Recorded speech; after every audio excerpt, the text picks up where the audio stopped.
Good morning. So I said that next 2 days I would tell you what you do if you're like, okay, I'm too old. I don't have time on my side for compounding interest. I don't have time to save 10% and let 30 years go by. I'm in my 50s. I'm in my 60s, and it's too old. Time has passed me, and I can't get to financial freedom. All right. So I'm going to show you one way today, and then I'm going to show you one way tomorrow. And let's remember that Colonel Sanders decided to start Kentucky Fried Chicken when he was 65 years old. He got his first pension check, Social Security, might have been from the military, I forget which one, but he was like, I can't live on this. And then he goes, all right, what do I have? Well, I have a chicken recipe. And remember, 65 back then, this is 60 years ago, 70 years ago, 65 back then was life expectancy. And he had this chicken recipe, so he went around to restaurants and he said, let me show you how to cook this chicken with this chicken recipe. And if you see an increase in sales, then I want a percentage of the increase in sales. If you don't see an increase in sales, then don't pay me anything. That's how he started Kentucky Fried Chicken. So first way that you can do it, you're 60, you're 65, and you're retiring, and you don't have a ton of savings, and you want to still have financial freedom. Today we're going to talk about how to do it in real estate. All right, so you go out and you decide that you're going to make yourself a millionaire, and you're going to do it in 5 years. And you can probably do it in less than 5 years, but let's say 5 years. All right, so now you're looking for a multi-unit piece of property, probably something a little bit on the lower end. And these properties are everywhere. And there's two different types of owners that you're going to run into. You're either going to run into the mom and pop who've had the property for 20 years. They took really good care of it for a period of time, but now they're over it. They're tired. They haven't kept it up the last couple of years. That usually means they haven't increased rents. You probably got the same tenants that have been in it for a long period of time, which shows you that the rents haven't gone up enough. And they just want to get out of it. Now, this is a great person to buy from because they've taken really good care of the property. It was their baby. It was their retirement. They've owned it for 20 years. They've gotten their money. They just want to bail. That is a diamond in the rough. The other one that you could find is the person that has a whole ton of properties, and they've been a property baron. They've got properties all over the place, and now they're just dumping them. Now they're going to take their good stuff and they're going to put it together and they're going to sell it to some investor. They're going to sell it to a hedge fund, or they're going to sell it to some other big fish that'll come in and buy. But the big fish is only going to buy the good stuff. They're not going to buy the marginal stuff. So they're going to have some scragglers that they want to get rid of. Now, these properties probably haven't been taken care of as well, but the rents are going to be really low. So let's say you find the second one. Buddy of mine here in my hometown who fits the second category just sold one of these properties that he was telling me about. 8-unit property. The average rents were $425. I mean, you can't rent anything for $425. So let's say you can get that property for $300,000. $425 average rent, and it's got 8 units. Okay, now, if it's the old couple, they're going to want to just get cashed out. So you're going to have to come up with 20% down and then finance the rest. The guy that's selling to all kinds of people, he might sell it to you on contract, because he might not want the tax consequences now and might want to delay him down the road. Plus, he might figure it's a 50-50 shot. You might screw this up, and he gets the property back. But either way, let's say you got to come up with a down payment. All right, well, you don't have the money. Where do you get that? Well, you beg, borrow, and steal. You go to family and friends, and you go to them and you say, you ink the deal first, and you go to them and you say, I got this deal, and I'm gonna make it work. So I need to borrow $60,000.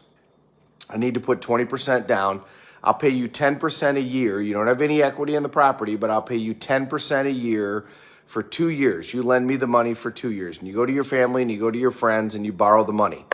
So then you go buy the property, $300,000, $60,000 down. You finance the rest with the bank.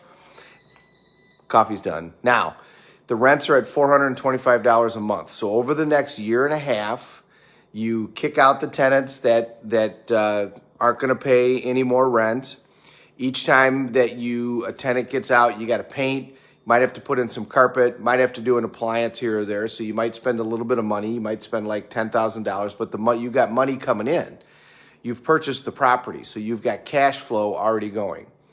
You get those rents up to $650 a month rent, which you can do in any area of the country. It doesn't matter where you are. You can easily do that. $650 a month.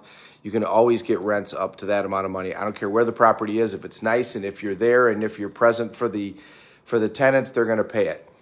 Now, if you have 25 units and you increase the rent by $200 a unit, you've now increased the value of that property by $1 million.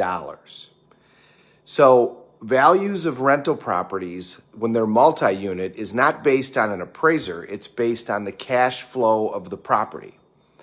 So when you increase the value of those properties, increase those rents by over $200 on an 8-unit, how much did you increase the value of the property? $300,000 or plus. So let's say it takes you a year and a half to recycle the tenants, paint, put down some carpet, put down put in some new appliances. The tenants have paid for that through the cash flow. And now you've got the rents up to $650 a month. Now you go back to the bank and you say this property is now worth $600,000 plus. The bank says we agree. So now you borrow 70%, $400,000 against this property. You owed $340 from the first purchase price, which actually is going to be a little bit lower than that because the tenants have been paying the mortgage, not you. So let's say it's $330. You cash out $170,000. You owe your investors $72,000. You owe them the $60,000 plus the 10% each year, $6,000 each year. So you owe them $72,000. And you've now got over $90,000 in your pocket, tax-free. That's a tax-free event. And you've got a property that you have $200,000 equity in. And you're collecting rents of $500 to $1,000 a month of positive cash flow. So now what do? Go do it again. Now this time you're going to be looking for 16 units, double. Maybe you'll even find 32, but let's say you find 16. Let's say that now costs you $500,000. Okay, you almost got the down payment. Maybe you let the rents accumulate a little bit because you're going to need about $100,000 down. Now you go buy a 16-unit property for $500,000 and you do it all over again. If you get the 16 units up, let's say the average rent was $500 a month and you get it up to $700 a month. You get it up to $750 a month. How much did you increase the value of that property? You doubled the value of that property. It now went from $500,000 to $1 million. So you're now almost a millionaire. You're sitting on $700,000 worth of equity. You can go borrow $600,000, $700,000 against that property. You can have another $200,000 in your pocket tax-free. You're still collecting rents, and you've now got a net worth of on your way to $1 million, and then you can go do it again. You do it one more time, takes you less than 5 years, and you're a millionaire, and the entire time you've had cash in your pocket, and you've got cash flow flowing to you that you can live on while you're doing all that stuff. That's how people make money. That's how rich people think, and that is why the majority of the fortunes that have been made in this country have been made in real estate. Because quite frankly, it's straightforward. It's not super complicated. You just keep doing that process. You just got to do the work. You got to find the properties. You got to deal with them. You got to deal with the tenants. You got to deal with the phone calls. You got to deal with all the stuff. But if you do the work, it's the easiest way to increase net worth, because when you increase those rents, the value of the property is based on the rents. It's not based on what some appraiser says. You have to deal with an appraiser for the first one. After that, you don't have to worry about it because you're going to be able to cash flow these things, and you're going to be able to come in and just say, I'll put 50% down, and the bank's not going to care what the value of the property is, and then it's going to be based on the rents that you create. So even if you're 65 years old and you don't have any money, that's a plan that'll make you a millionaire by the time you're 70, and it'll put money in your pocket the entire way. Have a great day, everybody. Thank you very much for watching. We're all in this together. Let's take care of each other.